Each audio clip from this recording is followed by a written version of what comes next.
With us now from Miami, Republican Senator Marco Rubio of Florida.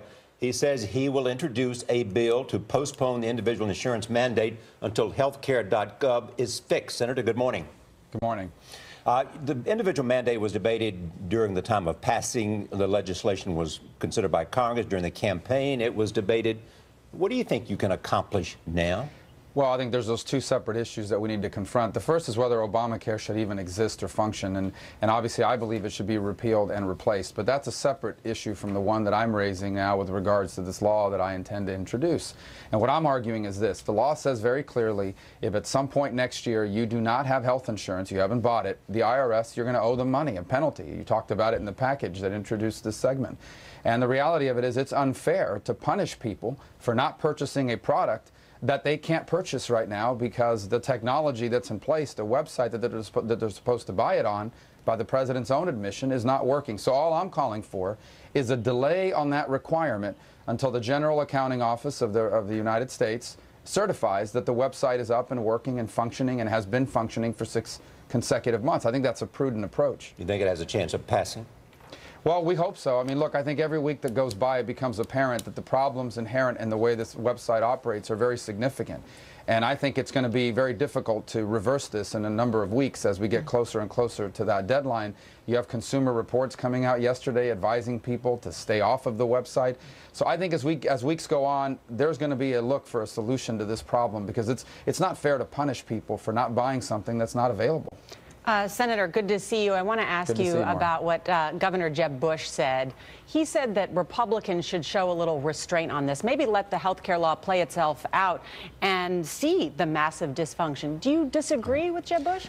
Well, I actually think this approach that I'm outlining is a restrained one. I'm not, although I believe that the whole thing should be repealed and replaced, this bill doesn't do that. All it's calling for is a limited delay on the individual mandate until the website is fixed. I think that's a very prudent approach.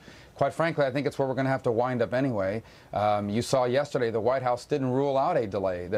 Jay Carney didn't rule it out because they understand that the problems that this website faces are significant and are going to be very difficult to fix in just a number of weeks. Does this also mean that there won't be another government shutdown when this comes up again, that you would agree more with the Republican leader, Mitch McConnell, that there won't be another shutdown as opposed to Senator Ted Cruz, who says he's going to do anything to stop Obamacare? Yeah, I've never believed that we should shut down the government. On the contrary, I voted and supported the idea that we should keep the government open and fund it, that we just shouldn't put any more money into this disastrous health care law. And that's been my position. It remains my position. I mean, one of the most fundamental powers and responsibilities of members of Congress is to fund things or not fund things. And I certainly don't believe we should be funding an insurance law that's going to do so much harm to the American dream and to the American economy. Senator, I don't quite understand that. So explain it to me. How can you say, one, I don't want to defund it, but I just don't think we should put any more money in it? What's the difference? Well, that's exactly the same point. If you don't fund it, you don't put any more money into the health care law. But you don't seem to want to use the word defund that Senator Cruz enjoyed using so much. I actually believe in repealing it, but defunding is a way to repeal it. What the question was about a government shutdown. I never believed in a government shutdown, and in fact, the Senate Democrats had multiple opportunities to fund the entire government. I myself, but not fund Obamacare. But if defunding Obamacare would mean shutting down the government when this issue comes up again, what would you say? Do not fund Medicare or do not fund Obamacare? I actually don't think that's a fair way to represent it. I think the right way to represent it is to ask the Democrats who control the Senate, are you willing to shut down the government simply to protect Obamacare? Is Obamacare that important that you're willing to fund nothing unless Obamacare is funded? Because that's the position they adopted. Look, I made a motion on the Senate floor to fully fund Head Start, and they blocked that because it didn't fund Obamacare. What's the difference in your position and Senator Cruz? Well, Senator Cruz will have to speak for himself about what his position is on this issue.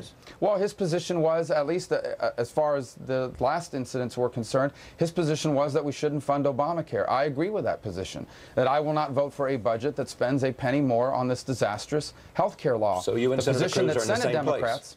Well, the position the Senate Democrats adopted was, unless we fund Obamacare, we will fund nothing. I don't think that's a reasonable position, but yet that's the position they adopted and seem to have gotten away with in the eyes of some. Senator Marco Rubio, good to see you. Thank you for joining us. Good to see you, Nora and Charlotte. Thank you.